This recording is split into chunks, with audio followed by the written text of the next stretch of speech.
first book that I read this year was Looking for Alaska by John Green. This was the first John Green book that I've ever read. I was tempted by all the hype everyone was making about John Green. John Green this, John Green that, have you ever read The Fault in Our Stars, blah blah blah blah. Finally picked up a book. I was recommended to read Looking for Alaska and I was not disappointed. This was my favorite book throughout the whole year. Kind of sad to say since it was my first book and then my favorite book. I mean, not to say that the rest weren't that great. Well, yeah, the rest weren't that great. So the stories about this boy named Pudge. In the beginning, he has like this totally boring life.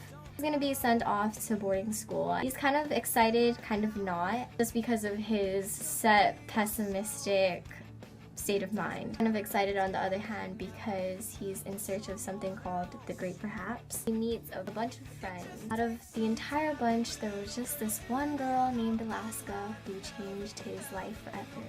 He was just the embodiment of spontaneity, pure amazingness. He was the highlight of this book. He definitely will change your life. I'm not gonna ruin any more. If you haven't read this yet, you have to read it for yourself. The second book I read was Will Grayson by John Green again. Yeah, I kind of lost. Okay, I didn't lose the book. Someone borrowed, never gave it back. Anyway, this book was by John Green again. I was pretty tempted to read something else by John Green just because of how in love I was with Looking for Alaska. Unfortunately, I wasn't that impressed with this book. I really dragged through the book, to be honest. This is a short synopsis on the story. It's about two boys named Will Grayson. They come from two completely different worlds. It shows you one perspective of one Will Grayson and then another perspective, another Will Grayson. As the story goes along, their lives mesh together. And yeah, I admit, the synopsis sounds kind of interesting. It even has some gay romance. Yeah, gay rights. I just didn't really find much interest in the book. It just really dragged along. I'm sorry, John Green. But I decided to give John Green one last chance, so I decided to read An Abundance of Catherines by him. And unfortunately, I dragged through this book 10 times harder than I did with Will Grayson. So you know how everyone has a certain type in love? Well, in this story, the main character, Colin, apparently his type are Catherine. And yeah, I wasn't too intrigued by that. So I decided to end my John Green streak there. Oh, I'm sorry to all of you John Green fans. But after reading a few of his books, I did pick up a few patterns in his writing. For example, I realized there was always a thing about the main character. They always had a knack for something. In Looking for Alaska, Pudge had a thing for last word. In An Abundance of Catherines, Colin had a thing for anagram. In Will Grayson, Will has a thing for not trying and not caring. He also has a thing for teens and romance. In An Abundance of Catherines, Colin struggles with romance, all his Catherines. In Looking for Alaska, Pudge finds his romance with Alaska.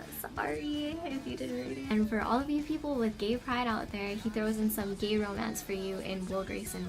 So I decided to end my John Green streak and I ended the year with The 100 by Cass Morgan. So I went from a New York Times best-selling author to someone who you haven't really heard about. I mean, I've never even heard about her, but she did not disappoint with this book. Now, this book really takes you out of this world, literally. After the world has ended and there was this nuclear war, they bring all the survivors into outer space and they develop a way of living and civilization out there. You know, they're limited on oxygen, so you have to be really good if you want to stay within the colony. So they take 100 juvenile delinquents and they use them as an experiment, put them down to earth and see if it's safe for everyone to move back. It was a really interesting story. I'm so glad that I didn't have to drag through the last book that I chose for the year. I would definitely suggest that you read this book.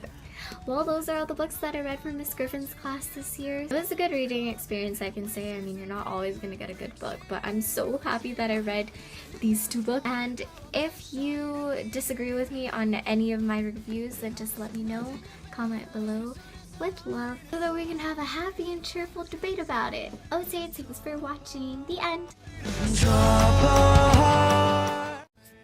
The second book that I read was Will Grayson. I just burped. So we went.